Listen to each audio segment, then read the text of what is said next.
ఐటీలో ఎంట్రీ కావాలా? Trainee software engineer గా అజా కోడింగ్ ట్యూటర్ లో 2 వీక్స్ ట్రయల్ పీరియడ్ లో వెంటనే చేరండి. నమస్తే విజయ పెద్దన గారు. నమస్తే ఉషా. మనుషులకు కొన్ని బలహీనతలు ఉంటుంటాయి. ఒక మనిషి ఇంకొక మనిషికి అలవాటు పడడం అనేది బలహీనతగా మనం చూడొచ్చు అంటారా?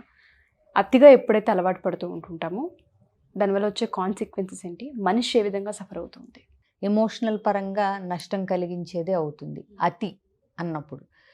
అవతల వ్యక్తికి అలవాటు పడటం అనేది కొన్ని రిలేషన్షిప్స్లో సహజం. అంటే ఇప్పుడు భార్యాభర్తలు ఏళ్ల తరబడి ఒకళ్ళతో ఒకళ్ళు కలిసి బ్రతకటానికి అలవాటు పడతారు. వాళ్ళు లేకపోతే కనుక ఇబ్బంది పడతారు, బెంగ పడతారు. మనకి అవతల మనిషితో మనం అలవాటు పడటం అనేది మనకు ఒక బలం కింద మార్చుకోగలగాలి కానీ బలహీనత కింద మార్చుకోకూడదు. రెండిటికి తేడా ఉంది. అవతల వ్యక్తితో నువ్వు ఉంటే నీకు బలం, అవతల వ్యక్తికి బలం అన్నట్టుగా ఉండాలి తప్పితే బలహీనత కింద మారకూడదు. అంటే ఏంటి? క్లింగింగ్ ఎప్పుడు అంటే ఇప్పుడు ఇద్దరు కలిసి భోంచేయాలనుకుంటారు.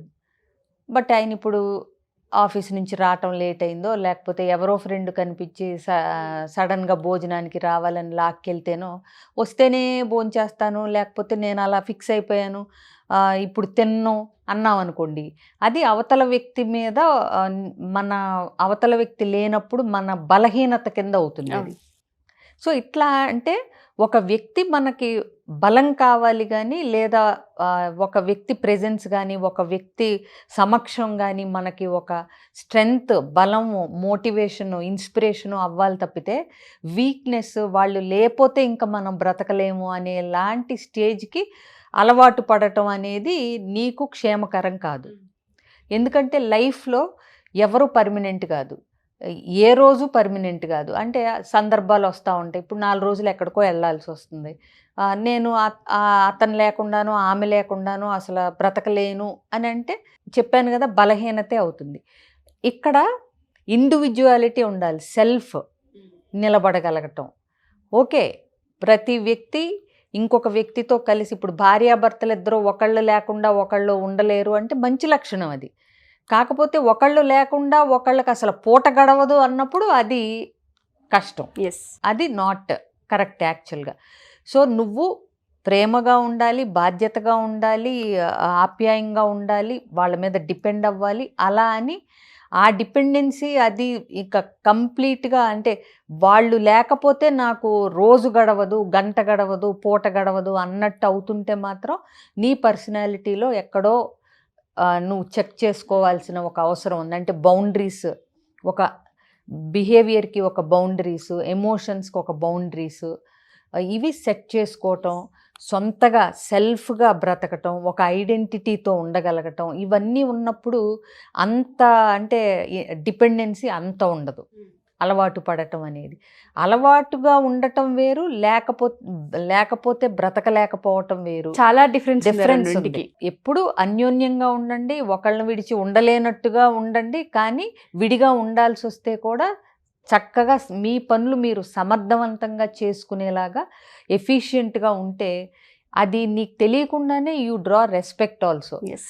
అనుకుంటాం మనం ఏది ఇప్పుడు నిజం చెప్పాలంటే ఒక బాధ్యత, ఒక మెచ్యూర్డ్ హస్బెండ్ కానీ వైఫ్ కానీ అట్లా ఉన్నప్పుడు నేను లేకపోతే మా ఆవిడ బ్రతకలేదు అనే ఫీలింగ్ కంటే నేనున్నా లేకపోయినా చక్కదిద్దుకోగలదు అనే ఒక వైఫ్ అంటేనే హస్బెండ్కి రెస్పెక్ట్.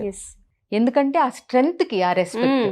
ఇప్పుడు హస్బెండ్ లేకపోతే ఏమీ చేత కాకుండా బ్రతకటం చేత కాని వైఫ్ ఉన్నా ఆ హస్బెండ్కి ఇష్టమే, అన్నీ చక్కదిద్దుకోగలిగిన వైఫ్ ఉన్నా ఇష్టము, ప్రేమే. కానీ ఆ రెస్పెక్ట్ అనేది నీ పనులు నువ్వు చేసుకుని నువ్వు ఎలా ఉన్నావు, ఎంత ఎఫిషియెంట్గా ప్రొడక్టివ్గా ఉన్నావు నువ్వు చేసే పనిలో అనేది, అది మనకి ఒక గౌరవాన్ని, హుందాతనాన్ని తెచ్చిపెడుతుంది. సో కాబట్టి బేలగా అంటే అబలగా డిపెండెంట్గా ఉండాల్సిన పని లేదు. ఎస్పెషలీ అమ్మాయిలు అబ్బాయిల మీద అంటే అతిగా అలవాటు పడిపోయి అతుక్కుపోయి వాళ్ళు లేకపోతే పూట గడవదు అనేలాగా ఉండాల్సిన పని లేదు. ఎస్పెషలీ ఇవాళ కాలానికి అసలు అలా ఉంటే పనులు జరగవు. ఎందుకంటే అంత ఉరుకులు పరుగులు లైఫ్, అతని మీదే డిపెండ్ అయిపోయి అతను ఉంటేనే నాకు అని అంటే ఉండటం, నీ పక్కన ఉండటం, నీతో ఉండటం, నీ మనసులో ఉండటం ఈజ్ డిఫరెంట్ ఫ్రమ్ నీ డైలీ యాక్టివిటీస్, నీ బాధ్యతలు, నీ పనులు చేయటానికి అతని మీద ఉన్న ఇష్టం నీకు అడ్డంకి కాకూడదు. నేను ముందే చెప్పినట్టు మీ ఇద్దరి రిలేషన్షిప్, ఏ ఇద్దరి రిలేషన్షిప్ అయినా ఒకళ్ళకొకళ్ళు బలం కావాలి తప్పితే బలహీనత కాకూడదు. Yes, true. మీరు అన్నట్టుగానే నాకు ఆ వర్డ్ బాగా నచ్చింది. ఇద్దరు వ్యక్తులు ఎవరైతే ఉంటుంటారో ఒకరికొకరు బలం అవ్వాలి తప్ప బలహీనత కాకూడదు. ఎప్పుడైతే బలహీనత కనిపిస్తూ ఉంటుంటుందో మ్యూచువల్ రెస్పెక్ట్ అనేది కూడా మిస్ అవుతూ ఉంటుంది. ఎగ్జాక్ట్లీ. అసలు పేరు చేయలేం. చేయలేం. నేను ఎప్పుడు అంటాను కదా, కొంచెం ఒక పిసర ప్రేమ తగ్గినా పర్లేదు కానీ గౌరవం లేని చోట చులకన, గ్రాంటెడ్నెస్ ఇవన్నీ మొదలవుతూ ఉంటాయి. సో అతిగా డిపెండ్ అయ్యే వాళ్ళని చూస్తే పార్ట్నర్కి చులకనే వస్తుంది. ఎందుకంటే ఎప్పుడూ అతుక్కుని క్లింగీనెస్ అంటాం. ఇక అతుక్కుని నువ్వు రాకపోతే నాకు తెలీదు, నువ్వు ఉంటేనే బాగుంటుంది. నాకు తెలిసిన ఒక ఫ్యామిలీలో అయితే ప్లాట్లు అవి చూడటానికి కూడా ఆవిడ రాకపోతే ఆయన కదిలేవారు కాదు. అవి ఎక్కడెక్కడో ఉంటాయి అవుట్స్కట్స్లో. ఆవిడకేమో విసుగు, ఇంటి పనులన్నీ చేసుకున్నాక మళ్ళీ ఆయన ఆఫీస్ నుంచి వచ్చాక ఆ ప్లాట్ చూడాలి, ఈ ప్లాట్ చూడాలంటే చూడటానికి నేనెందుకండి, పోనీ మీకు అన్ని 10 చూసి 2 నచ్చి వీటిల్లో ఏది ఫైనల్ చేద్దాం అన్నప్పుడు నన్ను పిలవండి అంటే ఆయనకి వేరే ఫ్రెండ్ సర్కిల్ లేక చూడటానికి కూడా తిరగాలంటే అందరికీ ఇష్టం ఉండకపోవచ్చు. ఇది అలవాటు పడిపోవటం. ఆయన ఒక్కళ్ళు వెళ్ళలేరు, వేరే ఫ్రెండ్స్ సర్కిల్ లేదు, వాళ్ళ ఆవిడ మీద అలవాటు పడిపోవటం ఇది.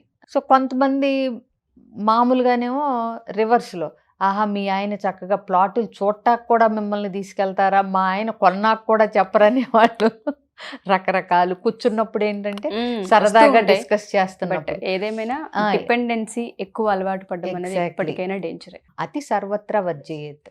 ఇంకొకటి, అలా ఎవరి పని వాళ్ళు చేసుకునే వాళ్ళు ఇంటర్ డిపెండెన్సీ ఉండాలి కానీ ఓవర్ డిపెండెన్సీ ఉండకూడదు. Thank you ma'am, thank you so much. So Vijaya Peddana garu చెప్పినట్టుగా ఎవరైనా సరే పరిస్థితులు ఏవైనా సరే మన చేతుల్లో ఉండవు. కొన్ని మనం ఎక్స్పెక్ట్ చేసిన విధంగా కాకుండా మన చేయి దాటిపోయినప్పుడు ఇన్స్టెంట్ ఏంటి ఇలా జరిగింది అన్న దగ్గర ఆగిపోతూ ఉంటుంటాం. సో దానికి బయటపడడానికి చాలా రీజన్స్ అండ్ దాంతోపాటు చాలా ఫార్ములాస్ విజయ పెద్దన గారు చెప్పారు. కొన్నిటిని మనం యాక్సెప్ట్ చేయలేము, మన మనసుకి అది చాలా కష్టంగా ఉంటూ ఉంటుంది. అలా ఎవరైనా ఆగిపోయి ఒక ఇన్స్టెంట్ దగ్గరే మేము ఉండిపోయాము, పిల్లలు కావచ్చు, హస్బెండ్ కావచ్చు, రిలేషన్షిప్స్ కావచ్చు, లేదా బిజినెస్ దానికి సంబంధించిన లాసెస్ కావచ్చు, ఒక దగ్గరే ఆగిపోయాం అనుకున్న వాళ్ళకి కౌన్సిలింగ్స్ ఖచ్చితంగా ఉంటూ ఉంటాయి. వాటి నుంచి ఎలా బయటపడాలి, ఏ విధంగా ఓవర్కమ్ చేయొచ్చు అన్న వాటిపైన చాలా డీటెయిలింగ్గా మీకు కౌన్సిలింగ్ కూడా తీసుకోవడం జరుగుతూ ఉంటుంది. ఎవరికైనా ఇంట్రెస్ట్ ఉండి విజయ పెద్దన గారిని పర్సనల్గా కలవాలి అనుకుంటే కింద స్క్రోల్ అవుతున్న కాంటాక్ట్ నుండి కాంటాక్ట్ చేయొచ్చు. విజయ పెద్దన గారిని మీకు పూర్తి డీటెయిల్స్ అందిస్తారు.